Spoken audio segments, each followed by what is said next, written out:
Blessing ടുഡേയിലേക്ക് എല്ലാവർക്കും സ്വാഗതം. ഇന്ന് ഞാൻ കാണുകയാണ് കർത്താവ് നമ്മൾ സാധാരണ ഈ ഈ ഇലക്ഷനൊക്കെ നടക്കാറുണ്ട്. ഇലക്ഷനിൽ ഏതെങ്കിലും ഒരു സ്ഥാനാർത്ഥിയെ നമ്മൾ വോട്ട് കൊടുത്ത് ജയിപ്പിക്കാറുണ്ട്. ഓക്കെ, അതിനുവേണ്ടി ആ സ്ഥാനാർത്ഥി പട്ടം അലങ്കരിക്കാൻ വേണ്ടിയൊക്കെ അവർ എത്രമാത്രമാണ് അതിൻ്റെ പിറകിലൊക്കെ കഷ്ടപ്പെട്ട് അവരെ ഇലക്ഷന് വോട്ടൊക്കെ കൊടുത്താണ് അങ്ങനെ ജയിപ്പിച്ച് വിടുന്നത് അല്ലേ. ഇതുപോലെ ഞാൻ കാണുകയാണ് നിങ്ങളെ ജയിപ്പിക്കാൻ വേണ്ടി കർത്താവിൻ്റെ വോട്ട് നിങ്ങൾക്ക് കർത്താവ് നൽകുകയാണ്. എന്ന് വെച്ചാൽ ജീവിതത്തിൻ്റെ പല മേഖലകളിലും ആരും നിങ്ങൾക്ക് വോട്ട് ചെയ്തിട്ടില്ല. ഞാൻ ഈ വോട്ട് എന്നുള്ള വേർഡ് യൂസ് ചെയ്യുന്ന ആരും നിങ്ങളെ സപ്പോർട്ട് ചെയ്തിട്ടില്ല. I support you, I suggest U എന്ന് ആരും നിങ്ങളോട് ഇന്ന് വരെ പറഞ്ഞിട്ടില്ല. പകരം നിങ്ങളെ റിജക്റ്റ് ചെയ്യുന്നു എന്നോ നിങ്ങളെ തള്ളിപ്പറയുന്നു എന്നോ നിങ്ങളെ ഒരിക്കലും സപ്പോർട്ട് ചെയ്യുന്നില്ല എന്നോ ആയിരിക്കാം ജീവിതത്തിൽ പലപ്പോഴും നിങ്ങൾ കേട്ടുകൊണ്ടിരിക്കുന്ന വാക്കുകൾ. എവിടേക്കോ ആരുടെയൊക്കെ ഹൃദയത്തിനകത്ത് മുള്ളുപോലെ തറച്ച ആ വാക്കുകളെ ഞാൻ കാണുകയാണ്. പക്ഷേ ഇന്ന് കർത്താവ് നിങ്ങൾക്ക് വേണ്ടി വോട്ട് ചെയ്യുകയാണ്. I support you, I suggest U എന്ന് പറയുന്ന പോലെ കർത്താവ് നിങ്ങൾക്ക് വേണ്ടി വോട്ട് ചെയ്യുന്നത് ഞാൻ കാണുകയാണ്. എന്ന് വെച്ചാൽ കർത്താവ് നിങ്ങളെ പിന്താങ്ങുകയാണ്, കർത്താവ് നിങ്ങളെ ഉയർത്തുകയാണ്, കർത്താവ് നിങ്ങളെ ജയിപ്പിക്കുകയാണ്. ഓ ജീസസ് ലോർഡ്, നീ തോറ്റുപോകുമെന്ന് കരുതുന്നിടത്ത് നിൻ്റെ കർത്താവ് നിന്നെ ജയിപ്പിക്കാൻ ഇന്ന് തീരുമാനിച്ചിരിക്കുകയാണ്. എത്ര പേർ ആമേൻ ആവേശത്തോടെ പറഞ്ഞ് ഞാൻ ജയിച്ചിരിക്കുന്ന ഒരു വ്യക്തിയാണ് എന്ന് പറഞ്ഞ് ഐ ആം എ വിന്നർ എന്ന് വിളിച്ചു പറയാൻ എത്ര പേര് തയ്യാറുണ്ട്? ഹല്ലേലൂയ. അപ്പോൾ തന്നെ ഇന്നത്തെ നമ്മുടെ കീ സ്പോൺസർ നമുക്കുള്ളത് എറണാകുളത്ത് നിന്ന് ഒരു വെൽവിഷറാണ്. Thank you sister. കർത്താവ് ധാരാളമായിട്ട് അനുഗ്രഹിക്കട്ടെ. ഇളയ മകന് ഭാവി അനുഗ്രഹിക്കപ്പെടുവാൻ, ഇളയ മകന് ഭാവിയിലേക്കുള്ള ശരിയായ വാതിലുകൾ തുറക്കുവാൻ, ദൈവിക ആരോഗ്യമുണ്ടാകുവാൻ ഞങ്ങളിപ്പോൾ ചേർന്ന് അനുഗ്രഹിച്ച് പ്രാർത്ഥിക്കുന്നു കർത്താവെ. Thank you Lord. അങ്ങ് മാനിച്ചതിനായി നന്ദി പറയുന്നു കർത്താവെ. അപ്പോൾ തന്നെ ഈ ആഴ്ചയിൽ നമ്മുടെ പ്രധാനപ്പെട്ട മീറ്റിംഗ് വർക്കലയിൽ നടക്കുകയാണ്. ഡീറ്റെയിൽസ് എല്ലാം സ്ക്രീനിൽ കാണാം. എല്ലാ പ്രിയപ്പെട്ടവരെയും നിങ്ങളുടെ വീട്ടിൽ വന്ന് ഞാൻ ക്ഷണിക്കുകയാണ്. കടന്നു വരിക. വലിയ അനുഗ്രഹങ്ങൾ കർത്താവ് നിങ്ങൾക്ക് വേണ്ടി വെച്ചിട്ടുള്ളത് പിടിച്ചെടുക്കുക. ഹല്ലേലൂയ. എത്ര പേര് ഇന്നത്തെ സന്ദേശം കേൾക്കാൻ തയ്യാറായിട്ടുണ്ട്? ഫിലിപ്പിയ ലേഖന പഠനം എത്ര പേർക്ക് ഒരു അനുഗ്രഹമാണ്? നിങ്ങൾക്കതൊരു അനുഗ്രഹമാണെങ്കിൽ മറ്റുള്ളവർക്ക് അത് ഷെയർ ചെയ്ത് കൊടുക്കാൻ മടിക്കരുത്. ഇതിൻ്റെ ലിങ്ക്, ഡീറ്റെയിൽസ് എല്ലാം മറ്റുള്ളവർക്ക് ഷെയർ ചെയ്ത് കൊടുക്കുക. കൂടുതൽ ഡീറ്റെയിൽ ആയിട്ട് പഠിക്കുക, എഴുതി പഠിക്കുക, മറ്റുള്ളവരെ പഠിപ്പിച്ച് പഠിക്കുക.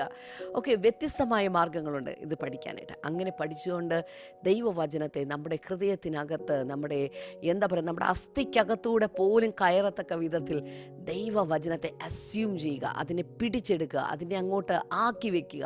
ഹല്ലേലൂയ. കർത്താവ് ധാരാളമായിട്ട് അനുഗ്രഹിക്കട്ടെ. വേഗത്തിൽ ഇന്നത്തെ സന്ദേശത്തിലേക്ക് നമുക്ക് കിടക്കാം.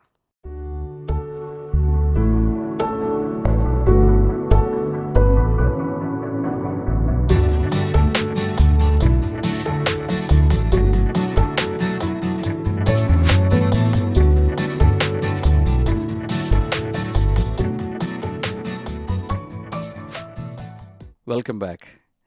ഫിലിപ്പി ലേഖനം 2-ാം അധ്യായത്തിൻ്റെ അവസാനത്തെ ഭാഗത്താണ് നമ്മളിപ്പോൾ നിൽക്കുന്നത്. അവിടെ നമ്മൾ കാണുന്ന 2 ശിഷ്യന്മാരാണ്, 2 ഡിസൈപ്പിൾസ്. പൗലോസിൻ്റെ 2 ശിഷ്യന്മാരെന്ന് പറയാം, യേശുവിൻ്റെ 2 ശിഷ്യന്മാരെന്ന് പറയാം. ഏതൊരു സഭയുടെയും പ്രസ്ഥാനത്തിൻ്റെയും ബിസിനസ് കൺസേണിൻ്റെയും ഏറ്റവും വലിയ ഉറപ്പ് എന്ന് പറയുന്നത് ലൈക്ക് മൈൻഡഡായി, വളരെ സാക്രിഫിഷ്യലായി ഒരുമിച്ച് നിൽക്കുന്ന പങ്കാളികളാണ്. പൗലോസിന് 2 ശിഷ്യന്മാർ, എടുത്തു പറയാവുന്ന 2 ശിഷ്യന്മാരെക്കുറിച്ചാണ് അദ്ദേഹം ഇവിടെ പറയുന്നത്. ഒന്ന് തിമോത്തിയോസ്, നമ്മളത് 2 ദിവസങ്ങളായിട്ട് ചിന്തിച്ചു. ഇനി രണ്ടാമത് അദ്ദേഹം എടുത്തു പറയുന്നത്, ഒത്തിരി എഴുതി പിടിപ്പിച്ചിട്ടുള്ളത് എപ്പഫ്രോദിത്തോസ് എന്ന് പറയുന്ന ഒരാളെക്കുറിച്ചാണ്.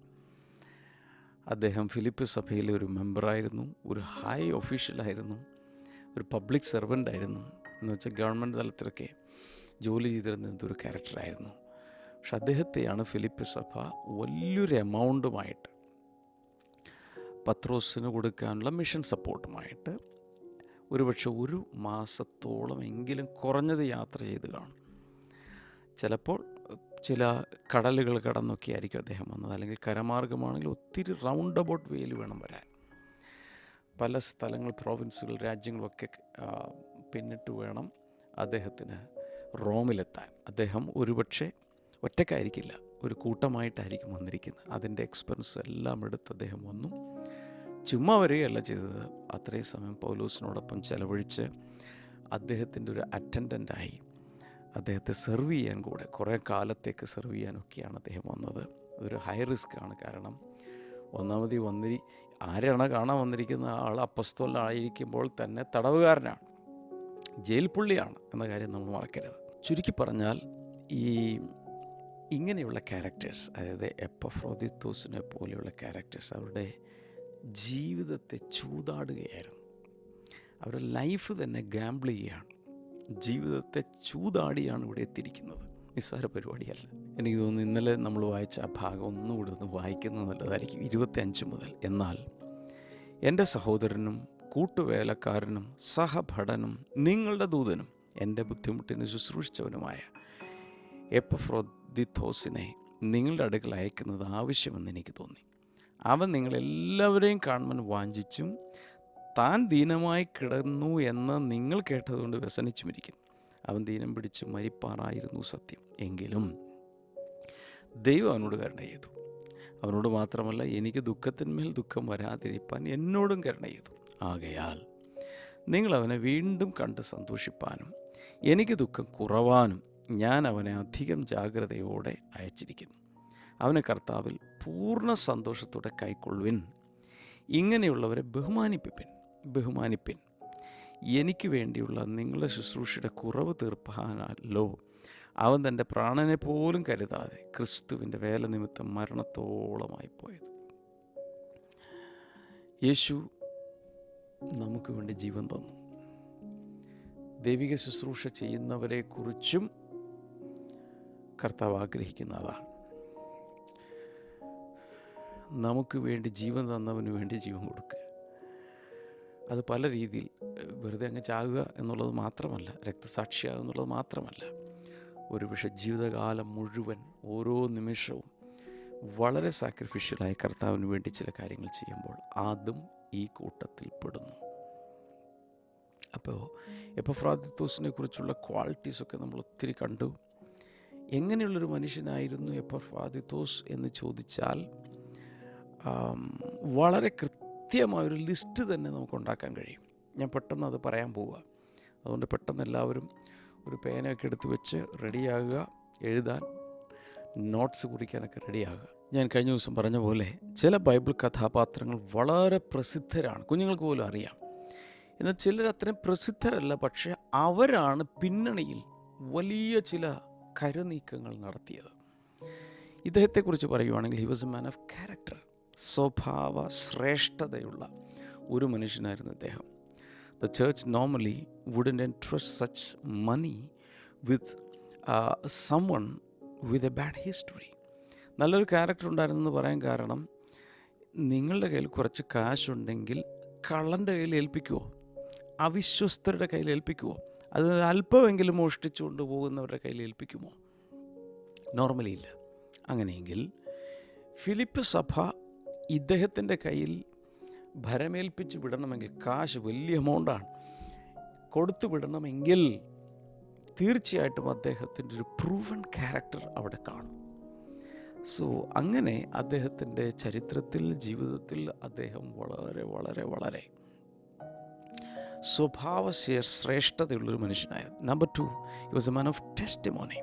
സാക്ഷ്യമുണ്ടായിരുന്നു, അല്ല നല്ല സാക്ഷ്യമുണ്ടായിരുന്നു. That is why he was chosen by the church and was written a testimonial by Paul. നല്ല സാക്ഷ്യമുള്ളവനായിരുന്നു. ഇപ്പോൾ അപ്പോസ്തല പ്രവൃത്തികൾ 6-ാം അധ്യായത്തിലാണ് ഡീക്കൺസിനെ തിരഞ്ഞെടുക്കുന്നത്, ഭക്ഷണമേശയിൽ വിളമ്പാൻ. അവരെക്കുറിച്ചും പറയുന്നുണ്ട് നല്ല സാക്ഷ്യമുള്ളവരായിരിക്കണം. തിമോത്തിയോസ് നല്ല സാക്ഷ്യമുള്ളവനായിരുന്നു. എനിക്കൊന്ന് പുറപ്പാട് പുസ്തകം 18-ാം അധ്യായത്തിൽ ജെത്രോ, അവിടെയാണെന്ന് എനിക്ക് തോന്നുന്നത്, സംഖ്യാപുസ്തകത്തിലുണ്ടെന്ന് തോന്നുന്നു, മോശയുടെ അമ്മാവിയപ്പൻ വന്നിട്ട് 1000 പേർക്കും 100 പേർക്കും 50 പേർക്കൊക്കെ അധിപതന്മാരായിരിക്കാവുന്ന ലീഡേഴ്സിനെ തിരഞ്ഞെടുക്കാൻ പറയുമ്പോൾ അവിടെയും പറയുന്നത് നല്ല സാക്ഷ്യമുള്ളവരായിരിക്കണം. എവിടെ നോക്കിയാലും തിമോത്തിയോസിന് പൗലോസ് കത്തെഴുതുമ്പോൾ ശുശ്രൂഷകരുടെ കാര്യത്തിൽ പറയുന്നുണ്ട്, അവർ പുറമേയുള്ളവരോട് നല്ല സാക്ഷ്യം പ്രാപിച്ചവരായിരിക്കണം. അപ്പോൾ ഇങ്ങനെ നോക്കുമ്പോൾ A good testimony is compulsory. This man Epaphroditus was a man of good testimony. അതുകൊണ്ടാണ് പൗലോസ് അദ്ദേഹത്തെക്കുറിച്ച് ഒരു വലിയ ടെസ്റ്റിമോണിയൽ എഴുതിയത്. സാക്ഷ്യമുള്ളവനെക്കുറിച്ചല്ലേ സാക്ഷി എഴുതാൻ പറ്റുള്ളൂ. ദൈവവചനത്തിൽ ഇടം പിടിക്കുന്ന രീതിയിലുള്ള ഒരു സാക്ഷ്യം, അതും അതിശ്രേഷ്ഠ അപ്പസ്തോലൻ്റെ തൂലികയിൽ നിന്നും എപ്പഫ്രോദിത്തോസിന് ലഭിച്ചു. അടുത്തത്, he was a man of courage. ധൈര്യമുള്ളവനായിരുന്നു. കാരണം he was ready to face danger if required. ഈ യാത്ര എന്ന് പറയുന്ന അന്നത്തെ യാത്രകളെല്ലാം റിസ്ക് പിടിച്ച് അവിടെ എത്തുമെന്ന് അറിയില്ല. ഇന്നത്തേതുപോലെ വീഡിയോ കോച്ച് ബസ്സുകളോ ഫ്ലൈറ്റുകളോ ബുള്ളറ്റ് ട്രെയിനുകളോ ഒന്നും വന്നില്ല. So he was A risk taker and he was A very courageous മാൻ.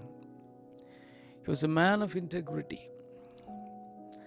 എന്ന് മാത്രമല്ല പരമാർത്ഥതയുള്ളൊരു മനുഷ്യനായിരുന്നു. It will take a huge amount for the journey itself. He didn't mix his expense with the amount he's supposed to enters with Paul. How can we be sure of it? Paul's appreciation.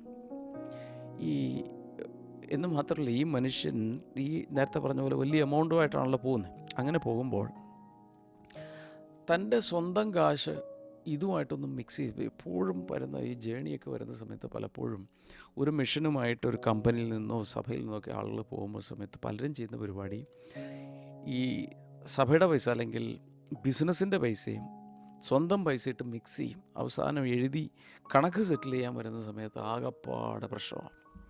ചിലപ്പോൾ കയ്യിൽ നിന്ന് പോകും, ചിലപ്പോൾ കയ്യിൽ കിട്ടും. ഇങ്ങനെ കുഴയ്ക്കുന്ന പരിപാടി ചെയ്യാത്തൊരുവനായിരുന്നു എപ്പഫ്രോദിത്തോസ് എന്ന് വേണം മനസ്സിലാക്കാൻ. അതിൻ്റെ കാരണം എന്തെന്ന് ചോദിച്ചാൽ നമുക്കെങ്ങനെ അറിയാനുള്ള കാരണം പൗലോസിൻ്റെ അപ്രിസിയേഷൻ. പൗലോസ് അദ്ദേഹത്തെ അത്രത്തോളം അഭിനന്ദിക്കുന്നു. ഈ സഭയിൽ നിന്നും പിരിച്ചെടുത്ത് കൊടുത്തുവിട്ട പൈസ അദ്ദേഹം അടിച്ചു മാറ്റിയില്ല. രണ്ട് സ്വന്തം കാശും ഈ കാശും തമ്മിൽ മിക്സ് ചെയ്തില്ല. അടുത്തത്, he was a man of perseverance because even when he became sick and with a deadly disease, he did not back out. മരണത്തെ മുഖാമുഖം കാണുന്നത് പോലെ താനായിപ്പോയിട്ടും അദ്ദേഹം ശുശ്രൂഷയിൽ നിന്നും പിൻവാങ്ങിയില്ല. താൻ അതിൽ പിടിച്ചു നിന്നു. അടുത്തത്, he was a man of humility. Even though he was a man of position and wealth, he was humble enough to attend to a man of God in prison. And he never made a name for himself. Wow. വലിയ താഴ്മയുള്ളൊരു മനുഷ്യനായിരുന്നു അദ്ദേഹം. ഞാൻ കഴിഞ്ഞ ദിവസങ്ങളിലൊക്കെ പറഞ്ഞ പോലെ അദ്ദേഹം ഒരു പബ്ലിക് സെർവൻ്റ് ആയിരുന്നു. വലിയ പ്രൊഫൈലുള്ള മനുഷ്യനായിരുന്നു. പക്ഷേ ഒരു ദൈവദാസൻ്റെ കീഴിൽ ചെന്നൊരു സെർവൻറ്റിനെ പോലെ നിന്ന് അറ്റൻഡ് ചെയ്യാനുള്ള ഒരു മനസ്സ് അല്ലെങ്കിൽ താഴ്മ അദ്ദേഹത്തിനുണ്ടായിരുന്നു. ആൻഡ് അദ്ദേഹം ഒരിക്കലും പേരെടുത്തില്ല. ചിലരൊക്കെ ഉണ്ട്, എത്രയോ ഈ സഭകളിലൊക്കെ എന്തിനും എനിക്ക് പേര് കിട്ടണം എന്നാഗ്രഹമുള്ള ഒത്തിരി പേരുണ്ട്. ഒരു പേരിന് വേണ്ടി കോൺട്രിബ്യൂഷൻസ് കൊടുക്കുക, പേരിന് വേണ്ടി പലതും ചെയ്യുക, അങ്ങനെയുള്ള ഒത്തിരി പേരുണ്ട്. പക്ഷെ അദ്ദേഹം ഒരു പേരും ഉണ്ടാക്കി. മാത്രമല്ല അദ്ദേഹം ഈ ഒരു സെർവൻ്റായിട്ടൊക്കെ അറ്റൻഡ് ചെയ്യാൻ വേണ്ടി നിന്ന സമയത്ത് ഈ റെൻറ്റഡ് ഹൗസിൽ പൗലോസ് തടങ്കലിലായിരിക്കുന്ന സമയത്ത് പലപ്പോഴും അദ്ദേഹത്തെ ഷേവ് ചെയ്യാനോ അല്ലെങ്കിൽ താടി രോമങ്ങൾ കട്ട് ചെയ്യാനോ ഹെയർ കട്ടിങ്ങിനോ കുളിക്കാൻ വേണ്ടിയോ, കാരണം ചങ്ങലയിലല്ലേ കിടക്കുന്നത്, എങ്ങനെ വെള്ളം കോരി ഒഴിക്കും? ചങ്ങലയിലാണ് താൻ. കുളിക്കാൻ വേണ്ടി ചൂടുവെള്ളം ഉണ്ടാക്കി കൊടുക്കുകയോ, ഞാൻ നമ്മുടെ നാടൻ രീതിയിൽ അങ്ങ് പറയുമോ, ചിന്തിക്കാൻ വേണ്ടി. കാരണം ഒരു വചനം വായിക്കുമ്പോൾ അത് വളരെ ഷോർട്ടായിട്ട് എഴുതിയിരിക്കുന്നത്, പക്ഷെ അതിൻ്റെ പുറകിൽ കിടക്കുന്ന കാര്യങ്ങൾ നമ്മൾ ചിന്തിക്കണ്ടേ? ജയിലിൽ കിടക്കുന്നൊരു മനുഷ്യന് അറ്റൻഡ് ചെയ്യാൻ വേണ്ടി വന്ന, സെർവ് ചെയ്യാൻ വേണ്ടി വന്ന ആൾ എന്തെല്ലാം ചെയ്തിരിക്കും? നമുക്ക് തലച്ചോറുണ്ടല്ലോ ചിന്തിക്കാൻ. അങ്ങനെ ഒരുപക്ഷെ അദ്ദേഹം ഭക്ഷണം കുക്ക് ചെയ്ത് കാണും.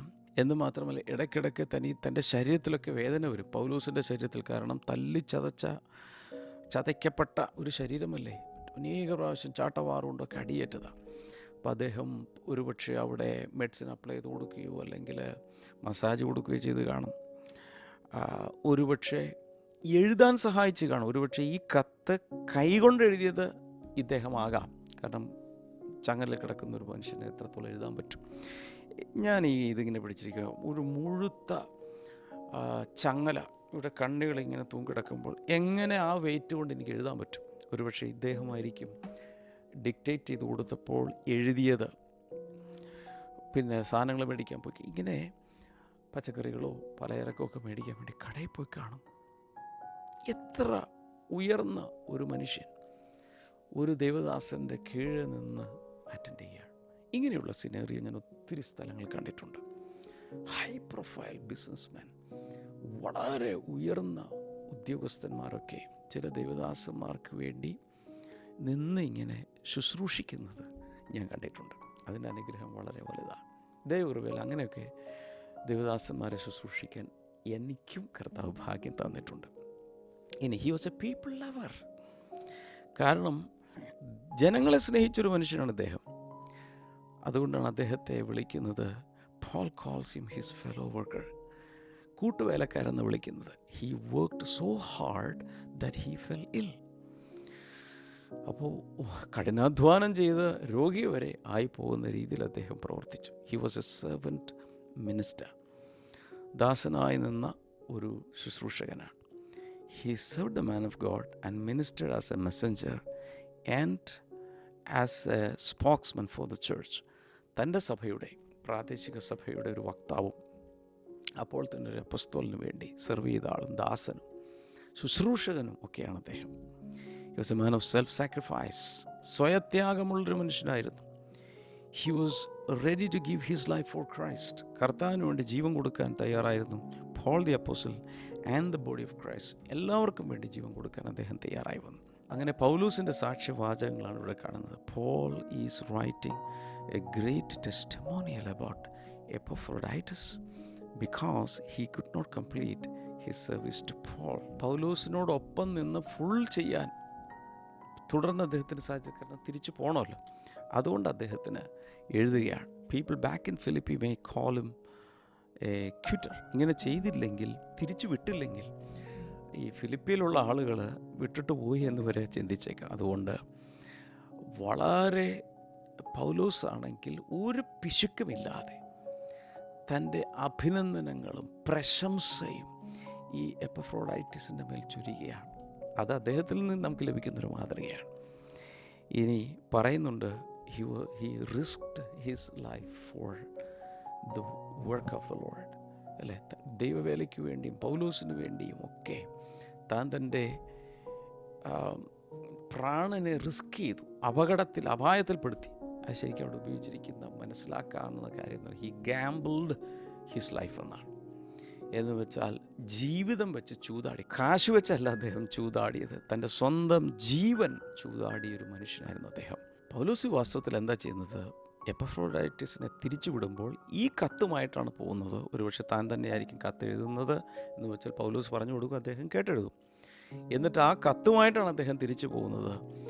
ആ സഭയെ, ഈ ദേവദാസനെ എന്ന് വെച്ചാൽ എപ്പഫ്രോഡൈറ്റിസിനെ സ്വീകരിക്കാൻ വേണ്ടി, ഒരുക്കാൻ വേണ്ടി കൂടിയാണ് ഈ കത്ത് എഴുതുന്നത്. അപ്പോൾ തന്നെ പൗലോസ് ആണെങ്കിൽ വിചാരണ കാത്തുകൊണ്ട് കിടക്കുകയാണ്. എന്ത് സംഭവിക്കാം? ചിലപ്പോൾ റിലീസ് ചെയ്യപ്പെടും, ചിലപ്പോൾ കൊല്ലപ്പെടാം. അപ്പോൾ നമുക്ക് നമ്മുടെ സഭകളിൽ, നമ്മുടെ പ്രസ്ഥാനങ്ങളിൽ എല്ലായിടങ്ങളിലും ആവശ്യമുള്ളത് ഇങ്ങനെയുള്ള ചെറുപ്പക്കാരെ. എങ്ങനെയുള്ള എപ്പഫ്രോഡൈറ്റിസ്, തിമോത്തി, ഇവരുണ്ടെങ്കിൽ വാവ്, ആ പ്രസ്ഥാനം രക്ഷപ്പെട്ടു, ആ സഭ രക്ഷപ്പെട്ടു, ആ ഓർഗനൈസേഷൻ രക്ഷപ്പെട്ടു. അപ്പം അതുകൊണ്ട് ഇത് കേൾക്കുന്ന പ്രായഭേദമന്യ ചെറുപ്പക്കാരും വലിയവരും എല്ലാവരും ഈ ലെസൺസ് നമ്മുടെ ജീവിതത്തിൽ കോപ്പി ചെയ്യാൻ നമ്മൾ പഠിക്കണം. നമ്മുടെ കൽക്കട്ടയിൽ വന്ന് ജീവൻ കൊടുത്ത മദർ തെരേസ, ചില ആളുകളൊക്കെ ഇൻ്റർവ്യൂവിൽ അവരോട് ചോദിച്ചു, ഈ മദർ തെരേസയോട് ചോദിക്കുകയാണ്, മരിച്ചുകൊണ്ടിരിക്കുന്ന ഇത്രയും മനുഷ്യരെ രക്ഷിക്കാൻ, അവരെ സെർവ് ചെയ്യാൻ കൽക്കട്ടയിൽ എങ്ങനെയാണ് സാധിച്ചത്? ഇപ്പോൾ മദർ തെരേസ പറഞ്ഞത് ഇങ്ങനെയാണ്, I am just A little pencil in the hand of A writing God. എഴുതുന്ന ദൈവത്തിൻ്റെ കയ്യിലെ ഒരു കൊച്ചു പെൻസിലാണ് ഞാൻ. എന്ന് വെച്ചാൽ അവളുടെ ആ മദർ തെരേസയുടെ ഹ്യൂമിലിറ്റി, പാശ്ചാത്യ രാജ്യത്ത് ഒരു കുഴപ്പമില്ലാതെ സുഖമായിട്ട് അവൾക്ക് ജീവിക്കാമായിരുന്നു. എന്നാൽ കൽക്കട്ടയുടെ തെരുവുകളിൽ നായ്ക്കൾ കടിക്കുന്നതും അതും രോഗങ്ങൾ പിടിച്ച് വ്രണങ്ങൾ നിറഞ്ഞ് ഓടയിലും അവളുടെ കിടക്കുന്ന മനുഷ്യരെ രക്ഷിക്കാൻ വേണ്ടി അവളുടെ ജീവനെ അവൾ കൊടുത്തു. She was gambling, heron life for the wounded people in Calcutta. Hidden service in the eyes of men is glorious service in the eyes of God. മനുഷ്യരുടെ കണ്ണിൽ മറഞ്ഞിരിക്കുന്ന സേവനം ദൈവത്തിൻ്റെ കണ്ണിൽ തേജസ്സോടെ മഹിമയോടെ ഇരിക്കുന്ന ഒരു സേവനമായിട്ട് ആണ് കർത്താവ് കണക്കാക്കുന്നത്. അപ്പോൾ ഈ ഒരു ഭാഗമാണ് നമ്മളിന്ന് ധ്യാനിച്ചത്. ഈ സമയത്ത് ഈ 2-ാം അധ്യായത്തിൻ്റെ ലൈഫ് ലെസൺസ് വളരെ പെട്ടെന്ന് ഞാൻ ഓടിച്ചു പറയാം. 2-ാം അധ്യായം മൊത്തം എടുത്താൽ അതിൽ നിന്ന് നമുക്ക് കിട്ടുന്ന എല്ലാവരും ഒന്ന് പറഞ്ഞേ, എനിക്ക് കിട്ടുന്ന നമുക്ക് കിട്ടുന്ന പാഠങ്ങൾ, ജീവിത പാഠങ്ങൾ എന്തൊക്കെയാണ്? Number 1, value unity above ego. നമുക്കെല്ലാവർക്കും ഞാനെന്ന ഭാവകത്തുണ്ട്. അതിന് മുകളിലായിരിക്കണം, അതിന് മുകളിൽ യൂണിറ്റി കൊണ്ടുവരണം. സ്വാർത്ഥതയും അസൂയയും പ്രശ്നങ്ങളൊക്കെ വരുമ്പോഴാണ്, അഹങ്കാരമൊക്കെ വരുമ്പോഴാണ് യൂണിറ്റി നഷ്ടപ്പെടുന്നത്. യൂണിറ്റിക്ക് വേണ്ടി എൻ്റെ അഹംഭാവത്തെ മാറ്റിവെക്കാൻ ഞാൻ തയ്യാറാകണം. അതാണ് ഒന്നാമത് നമ്മൾ പഠിക്കേണ്ടത്. 2-ാമത്തെ വചനത്തിലാണ് നമ്മളത് കാണുന്നത്. Make my joy complete by being like minded, having the same love, being one in spirit and one mind എന്ന് പറയുന്നത്. So unity is not uniformity but humility in action. അപ്പോൾ യൂണിറ്റി എന്ന് പറയുന്നത് യൂണിഫോമിറ്റി, എല്ലാവരും ഒരുപോലെ ആകുക എന്നല്ല എൻ്റെ അർത്ഥം. ബട്ട് ഹ്യൂമിലിറ്റി ഇൻ ആക്ഷൻ എന്ന് പറയുമ്പോൾ താഴ്മ പ്രവൃത്തിയിൽ വന്നാൽ അതിൻ്റെ പേരാണ് unity. True unity comes when personal pride is laid down and shared purpose, for shared purpose. എപ്പോഴാണ് ഐക്യത വരുന്നത്? നമ്മുടെ വ്യക്തിപരമായ അഹങ്കാരത്തെ വലിച്ചെറിഞ്ഞ് കളഞ്ഞ് എല്ലാവരും ഒരുമിച്ച് നിൽക്കേണ്ട ആ ഉദ്ദേശത്തിന് വേണ്ടി നിലകൊള്ളുമ്പോഴാണ് യൂണിറ്റി ഉണ്ടാകുന്നത്. Number 2, do nothing out of selfish ambition. സ്വാർത്ഥ താല്പര്യത്തിൽ ഒന്നും ചെയ്യരുത്. സഭയിലാകട്ടെ, ഏതെങ്കിലും ഒരു പ്രസ്ഥാനത്തിലാകട്ടെ. വേഴ്സ് നമ്പർ 3 അത് പറയുന്നുണ്ട്. Do nothing out of selfish ambition or vain conceit. വ്യർത്ഥമായ അഹങ്കാരത്തിലൊന്നും ചെയ്യരുത്. Ministry and relationships crumble under selfish motives. സ്വാർത്ഥ താല്പര്യങ്ങൾ വന്നാൽ ശുശ്രൂഷയും ബന്ധങ്ങളും എല്ലാം തകർന്ന് തരിപ്പണമായി പോകും. Humility and sincerity are the foundation of lasting influence. അതേസമയം താഴ്മയും പരമാർത്ഥതയുമാണ്, ഹൃദയപരമാർത്ഥതയുമാണ് നിലനിൽക്കുന്ന സ്വാധീനത്തിൻ്റെ അടിസ്ഥാനം എന്ന് പറയുന്നത്. Number 3, consider others better than yourself. തങ്ങളെക്കാൾ മറ്റുള്ളവരെ ശ്രേഷ്ഠരെന്നുണ്ടെങ്കിൽ 3-ാം വചനത്തിൻ്റെ 2-ാം പാർട്ടിലുണ്ട്. In humility value others above your selves. അതിൽ നിന്ന് കിട്ടുന്ന പാഠം എന്താണ്? Greatness in the kingdom is measured by how we lift others, not how high we rise ourselves. ദൈവരാജ്യത്തിലെ മഹിമ എന്ന് പറയുന്നത് നമ്മൾ എത്ര പേരെ ഉയർത്തുന്നു എന്നുള്ളതാണ്, അതല്ലാതെ നമ്മൾ തന്നെത്താൻ ഉയരുന്നതല്ല. Number 4, serve with a Christ like attitude. ക്രിസ്തു സമാനമായ മനോഭാവത്തോടു കൂടി വേണം സെർവ് ചെയ്യാൻ. 5-ാമത്തെ വചനത്തിൽ അത് കാണുന്നുണ്ട്. In your relationships with one another have the same mindset as Christ Jesus. ക്രിസ്തുവേശുള്ള മനോഭാവം തന്നെ നിങ്ങളിൽ ഉണ്ടായിരിക്കട്ടെ. അതിൽ നിന്ന് കിട്ടുന്ന ലെസൺ എന്താണ്? The ultimate model for how to think and live in Jesus എന്ന് പറയുന്നതാണ് ഈ കാണുന്നത്. എങ്ങനെ ചിന്തിക്കണം, എങ്ങനെ ജീവിക്കണം എന്നുള്ളത് യേശുവിൽ നമുക്ക് കിട്ടുകയാണ്. Think like him, love like him, serve like him. അവനെപ്പോലെ ചിന്തിക്കുക, അവനെപ്പോലെ സ്നേഹിക്കുക, അവനെപ്പോലെ സേവിക്കുക. അടുത്തത്, embrace the servant's towel not the throne. ഓർക്കുന്നുണ്ടോ? ദാസൻ്റെ തുവാല, രാജാവിൻ്റെ കിരീടം. 7-ാം വചനത്തിൽ നമ്മൾ കാണുന്ന he made himself nothing by taking the very nature of servant. ഒരു ദാസരൂപമെടുത്ത് തന്നെത്താൻ ഒഴിച്ച് ഒന്നുമില്ലാത്തവനാക്കി തന്നെത്താൻ മാറ്റി. Leadership begins with servanthood. Servant leadership എന്നല്ല ഇതിനെ പറയുന്നത്. ദാസ്യം അല്ലെങ്കിൽ എന്താ പറയുന്നത്, സേവനം ചെയ്യുന്നതിൽ നിന്നാണ്, ശുശ്രൂഷിക്കുന്നതിൽ നിന്നാണ് ഒരു ലീഡർഷിപ്പ് ആരംഭിക്കുന്നത് പോലും. If Jesus could kneel to serve, so must we. Serve ചെയ്യാൻ വേണ്ടി കർത്താവ് മുട്ടുകുത്തി കുനിഞ്ഞെങ്കിൽ നമ്മളും ചെയ്യണ്ടേ? തീർച്ചയായിട്ടും ചെയ്യണം. Number 6, let God promote you in due time. തക്ക സമയത്ത് കർത്താവ് നിങ്ങളെ ഉയർത്തട്ടെ. Therefore God exalted him. താഴ്മ ധരിച്ച യേശുവിനെ കർത്താവ് ഉയർത്തി. So when you humble yourself, God will lift you up. തന്നെത്താൻ താഴ്ത്തുമ്പോൾ ദൈവമായിട്ട് ഉയർത്തിക്കോളും. True exaltation comes from divine timing, not self-promotion. തന്നെത്താൻ ഉയർത്തുമ്പോഴല്ല പ്രൊമോഷൻ വരുന്നത്, പിന്നെ എപ്പോഴാണ്? ദൈവത്തിൻ്റെ സമയത്ത്, തക്ക സമയത്ത് അവൻ ഉയർത്തും. Number 7, obedience should continue even when no one is watching. ആരും കാണാതിരിക്കുമ്പോഴും അനുസരിക്കണം. 12-ാമത്തെ വചനത്തിൽ, not only in my presence but how much more in my absence. ഞാൻ ഉള്ളപ്പോൾ നിങ്ങളത് ചെയ്യുമെങ്കിൽ ഞാൻ ഇല്ലാത്തപ്പോൾ എത്ര അധികം ചെയ്യണം. Maturity is measured by what you do when no one is looking. Maturity എന്ന് പറയുന്നത് എന്താണ്? ആരും കാണാതിരിക്കുമ്പോൾ എന്ത് ചെയ്യുന്നല്ലോ. Obedience is not performance, it's devotion. 8-ാമത്തേത്, work out what God has worked in. കർത്താവ് എന്താണോ പ്രവർത്തിച്ചത് അതിനുവേണ്ടി പ്രവർത്തിക്കുക. 12-ാമത്തെ വചനത്തിൻ്റെ ബി പാർട്ടിൽ പറയുന്നത്, continue to work out your salvation with fear and trembling. എന്താണോ കർത്താവ് പ്രവർത്തിച്ചത് പ്രവർത്തിപ്പിച്ചെടുക്കണം. അങ്ങനെയാണ് നമുക്ക് സാൽവേഷൻ എന്ന ഗിഫ്റ്റ് വർക്കൗട്ട് ചെയ്യിപ്പിച്ചെടുക്കാൻ സാധിക്കുന്നത്. Number 9, God works in you, not just for you. നിങ്ങൾക്ക് വേണ്ടി പ്രവർത്തിക്കുക മാത്രമല്ല കർത്താവ് ചെയ്യുന്നത്, നിങ്ങളിൽ അവൻ പ്രവർത്തിക്കുന്നു. വിഷമ തെറ്റില്ലതുകൊണ്ട്. 10, ഡോണ്ട് കംപ്ലെയിൻ, ഷൈൻ ഇൻസ്റ്റഡ്. 14-15 വാക്യങ്ങളാണത് കാണുന്നത്. പരാതി പറയാതെ പ്രകാശിക്കാൻ നോക്കുക. 11, hold fast to the word of life. ജീവൻ്റെ വചനത്തെ മുറുകെ പിടിക്കണം. 16-ാമത്തെ വചനത്തിൽ അത് കാണുന്നുണ്ട്.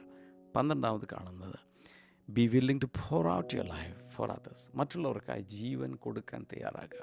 17-ാം വചനത്തിലുണ്ട്, റിജോയ്സ് ഈവൻ ഇൻ സാക്രിഫൈസ്. വലിയ ത്യാഗം ചെയ്യേണ്ടി വരുമ്പോഴും സന്തോഷിക്കുക. 18-ാം വചനത്തിലുണ്ട്.